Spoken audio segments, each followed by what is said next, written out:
Hello friends, welcome my channel. Today we see concept of demand. First of all we see demand को समझने से पहले हमें ये जो थ्री कॉन्सेप्ट हैं इनको समझना पड़ेगा। सबसे पहले होती है डिज़ायर यानी इच्छा। अगर कोई भी व्यक्ति है उसके पास मनी है और विलिंग टू पे भी है, लेकिन जो मनी की अवेलेबिलिटी है उसके पास वो नहीं है, लेकिन उसकी विलिंग टू पे यानी उसकी इच्छा है किसी वस्तु को ख़रीदने के लिए, लेकिन उसके पास मनी नहीं है, तो सिर्फ वो डिजायर होगी, डिमांड नहीं होगी। उसके बाद जो सेकंड है कि वांट्स, इच्छा तो है लेकिन विलिंग टू पे जो एबिलिटी है पे करने की उसकी इच्छा नहीं है, लेकिन मनी की अवेलेबिलिटी है। इसमें जो वांट्स होती है उसमें मनी तो होती है कंज्यूमर के पास, लेकिन वो पे नहीं करना चाहता, तो ये भी हमारी डिमांड नहीं होगी। तो डिमांड का जो कंसेप्ट है वो होगा कि मनी की अवेलेबिलिटी भी है कंज्यूमर के पास और विलिंग टू पे, यानी उसके पास मनी भी है और वो उस मनी को उस वस्तु के लिए खर्च भी करना चाहता है, तो ये उस व्यक्ति की पर्टिकुलर डिमांड होगी। डिमांड का जो कंसेप्ट है उसकी हम डेफिनेशन यहाँ से देखेंगे कि demand for a commodity is consumer desire to have it, यानी कंज्यूमर की एक डिज़ायर है जो उसके पास है, for which he is willing and able to pay, जो उसकी इच्छा भी है और उस वस्तु के लिए वो पे भी करना चाहता है, तो वह उस उपभोक्ता की मांग होगी। अब यहाँ पर हमें ये पता होना चाहिए कि डिमांड क्या होती है और क्वांटिटी डिमांड क्या होती है।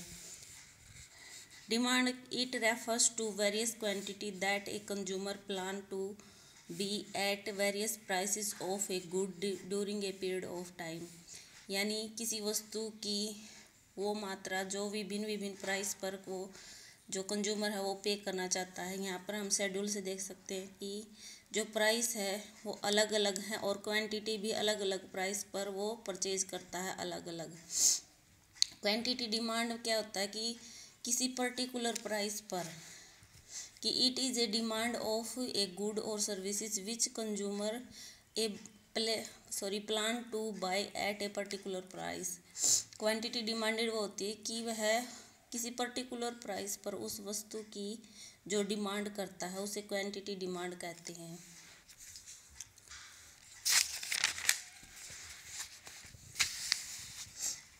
यहाँ पर डिमांड फंक्शन, इससे जो थर्ड कॉन्सेप्ट हमारा डिमांड फंक्शन क्या होता है कि डिटर्मिनेशन ऑफ द डिमांड, जो मांग का निर्धारण करता है। Individual demand for a commodity depends on its price, income, price of related goods, taste and preference and advertising etcetera, यानी जो किसी वस्तु की किसी व्यक्ति की व्यक्तिगत मांग होती है वो उसकी प्राइस पर, इनकम पर, उसकी जो रिलेटेड गुड्स है उसकी प्राइस पर, टेस्ट प्रेफरेंस और एडवर्टाइजिंग यानी फैशन पर भी वो डिपेंड करता है। डिमांड फंक्शन में हम एज्यूम करते हैं सेटरस पेरिवस कंडीशन, यानी जो इकोनॉमिक्स में अप्लाई होती है कि अन्य वस्तुएं समान रहने पर, यानी जो अन्य बातें हैं वो समान रहने पर, जैसे इनकम है कंज्यूमर की, प्राइस है, रिलेटेड गुड का टेस्ट प्रेफरेंस, ये सभी हैं कांस्टेंट होगी और जो प्राइस है सिर्फ उसमें चेंज होगा तो वो हमारा डिमांड होगा। जो डिमांड फंक्शन है वो इन सभी से मिलकर बनता है कि क्यू डी क्वांटिटी डिमांड का फंक्शन है, पी एक्स यानी वस्तु का price, income P R related वस्तु का प्राइस, टेस्ट प्रेफरेंस एटसेट्रा। उसके बाद है लॉ ऑफ डिमांड, यानी मांग का नियम क्या कहता है। If other things remain constant, ये जो सभी सिर्फ जो वस्तु का प्राइस है वो बदलता है, जो अन्य सभी वस्तुएं हैं वो समान रहती हैं, प्राइस कांस्टेंट रहता है। Falls, other things remain constant होती है, price of the commodity falls, the quantity demand of it will reaches and it will rises, and if the price of the commodity rises its quantity demand will be decline, यानी जो law of demand कहता है कि अन्य बातें समान रहने पर जब किसी वस्तु का प्राइस बढ़ता है, कम घटता है, बढ़ता है, और हम उसकी अगर प्राइस ज़्यादा होता है तो हम उसकी क्वांटिटी डिमांड कम करते हैं, और अगर प्राइस फॉल होता है तो हम उसकी क्वांटिटी डिमांडेड ज़्यादा करते हैं। तो क्वांटिटी लॉ ऑफ डिमांड में और प्राइस और क्वांटिटी डिमांड में इन्वर्स रिलेशन के कारण हम उस वस्तु पर जो व्यय करते हैं उसे लॉ ऑफ डिमांड कहते हैं। आप यहाँ से भी देख सकते हैं कि ये हमारा अलग अलग प्राइस है और हमारी क्वांटिटी डिमांडेड है, यानी जब प्राइस चेंज हो रहा है तो हमारी क्वांटिटी डिमांडेड भी चेंज हो रही है। और ये इनमें इन्वर्स रिलेशन है, इसे डाउनवर्ड स्लोपिंग डिमांड करो, ये इन्वर्स रिलेशन को दिखा रहा है। यहाँ पर हम क्वांटिटी डिमांड लेते हैं, यहाँ पर प्राइस लेते हैं।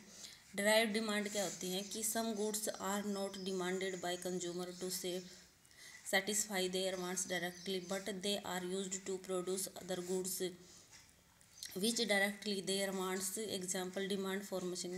यानी डिराइव्ड डिमांड वो होती है कि हम जिन वस्तुओं की डिमांड डायरेक्ट न करके इनडायरेक्ट करते हैं, यानी उन वस्तु जो हम डिमांड करते हैं उससे हम आगे भी उसको प्रोड्यूस करते हैं, जैसे रॉ मटेरियल है, डिमांड फॉर मशीन है, ये सभी आप यहाँ से हिंदी में भी देख सकते हैं। और demand for factors of production called derived demand. अगर आपको मेरी वीडियो अच्छी लगे तो please like share subscribe my channel. Thank you for watching my video.